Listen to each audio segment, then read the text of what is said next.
ঘুরতে যেতে আমাদের সবারই ভালো লাগে, আর সেটা যদি হয়ে থাকে আরও ঘন জঙ্গল বা পাহাড় তাহলে তার কোনো কথাই নেই।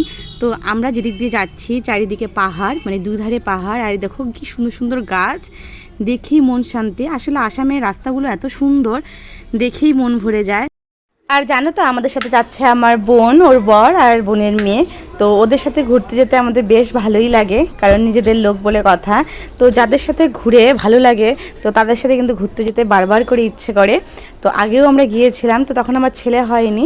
এই মানে যেখানে যাচ্ছি আমরা মানস ন্যাশনাল পার্কে, আমরা আগেও গিয়েছিলাম আর এখন আবারও যাচ্ছি, কারণ ওখানে এত ভালো লাগে।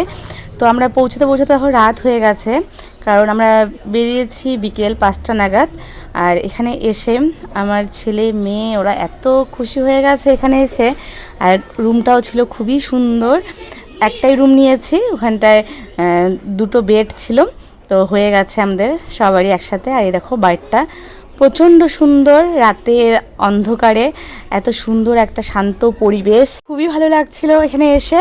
আর আসার পরে এখানে আমাদেরকে গরম গরম পকোড়া আর কফি দিয়েছিল, তো সেটা আর ক্যাপচার করা হয়নি, কারণ এতটা টায়ার্ড হয়ে গিয়েছিলাম এসে। তারপরেও কিছুটা ভিডিও করেছি, আর একেবারে রাতে খাবারের ভিডিও করেছিলাম। তো এখানে আসার পরে আমার ছেলে মেয়ে আর বোনের মেয়ে এরা 3জন মিলে আনন্দে ওদের মানে সীমা ছিল না, এতটা মজা করছিল।